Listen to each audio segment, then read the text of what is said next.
পাথারকান্দির নালুগাঁও এলাকায় গরু চোরের সন্দেহে দুই যুবককে বেদম নির্যাতনের একটি ভিডিও সোশ্যাল মিডিয়ায় ভাইরাল হয়।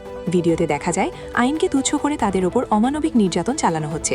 সবচেয়ে উদ্বেগজনক ছিল ঘটনাস্থলে একটি এয়ারগানের ব্যবহার। ভাইরাল ফুটেজের ভিত্তিতে পাথারকান্দি থানার পুলিশ দ্রুত তৎপর হয়। পুলিশ এয়ারগান ব্যবহারকারী মূল অভিযুক্ত শ্যামল সিনহা এবং তার সহযোগী মন্থন সিনহা, দুদুমণি সিনহা ও ভাস্কর সিনহাকে গ্রেফতার করে। ধৃতদের করিমগঞ্জ জেলা আদালতে পাঠানো হয়েছে। পুলিশ এখন ঘটনার মূল কারণ, পুরনো শত্রুতা না অন্য কোনো উদ্দেশ্য উদ্ঘাটনে তদন্ত চালাচ্ছে। ঘটনা এলাকায় উত্তেজনা থাকলেও পুলিশের দ্রুত পদক্ষেপে স্বস্তি প্রকাশ করেছেন স্থানীয়রা। পাথাৰকান্দি থানাৰ অন্তৰ্গত নালুগাঁও ঘটনাটি হৈছিলে। তাত আমি এতিয়া গম পালোঁ দুজন যুৱকক কিছু ব্যক্তিয়ে দলবদ্ধভাৱে আক্ৰমণ কৰিছে, এটেক কৰিছে। তেতিয়া আমাৰ পুলিচ টীম গ'ল আৰু দুজন যুৱকে উদ্ধাৰ কৰি আনি পেলাই আমাৰ যি হস্পিটেললৈ প্ৰেৰণ কৰিলে চিকিৎসাৰ বাবে। আৰু তাৰ লগে লগে যে অনুসন্ধান কৰা গ'ল, তেতিয়া গম পোৱা গ'ল যে ব্যক্তি দুজনে নালুগাঁৱৰ প্ৰায় নিশা 9:30 মানত তেওঁলোক আহিছিলে। আহি পেলাই তেওঁলোকে FIR কৰা তথ্য মতে তেওঁলোকে গৰু তেওঁলোকৰ বিচাৰি আহিছিলে, তেওঁলোকে হেৰুৱা গৰু।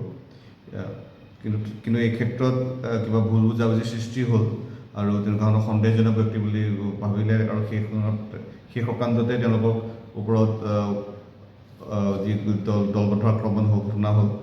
আৰু তাৰপিছত আমাৰ subsequently on the basis of the FIR আমি এটা কেছ ৰেজিষ্টাৰ কৰিলোঁ 70/2026 পাথাৰকান্দি PS কেছ নাম।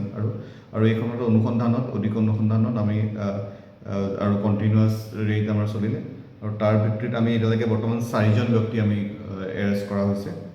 আৰু 4জন ব্যক্তিক তেওঁলোকৰ নাম হৈছে ক্ৰমান্বয়ে দুদুমণি সিনহা, ৰাজাৰগাঁও পাথাৰকান্দি PS, ভাস্কৰ সিনহা, নালুগাঁও পাথাৰকান্দি PS, শ্যামল সিনহা, ৰাজাৰগাঁও পাথাৰকান্দি PS আৰু মথন সিনহা, পাথাৰকান্দি PS।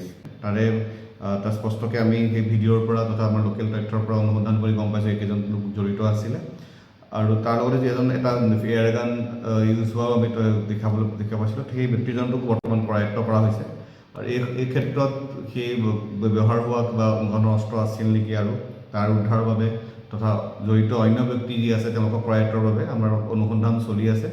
যোন ব্যক্তি জড়িত আছে আমি আইনগতভাৱে যি ব্যৱস্থা আছে সেইখিনি ল'ম।